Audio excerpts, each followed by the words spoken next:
हे बघा मंडळी, आज मी मस्त असा गोडाचा शिरा करून दाखवणार आहे. प्रथम आपण पातेल्यामध्ये मी रवा भाजून घेतला. रवा भाजून झाल्याच्या नंतर त्यामध्ये मी तूप घालून घेतलं. असं केल्यामुळे रव्याला ना छान असा कलर येतो. त्यातच मी काजू बदाम वगैरे व्यवस्थित भाजून घेतले. ते पण छान असे भाजले जातात आणि ते व्यवस्थित भाजले गेले. त्यानंतर मग दूध आणि पाणी मिश्रण केलेलं ते ह्यामध्ये आपण रव्यामध्ये घालून घेतलं आणि व्यवस्थित असं आपण ते एकजीव करून घ्यायचं. जसं जसं पाणी आटत आलं तर त्यामध्ये मनुका घालून घ्यायचे.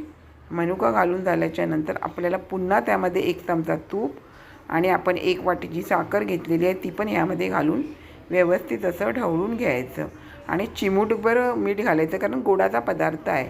आणि राहिलेलं जेवढं तूप आहे ते घालून घेऊन झाकण मारून व्यवस्थित तो रवा शिजू द्यायचा. हे बघा, छान असा आपला रवा होतो. त्यानंतर मी वेलची पावडर घातली खूप.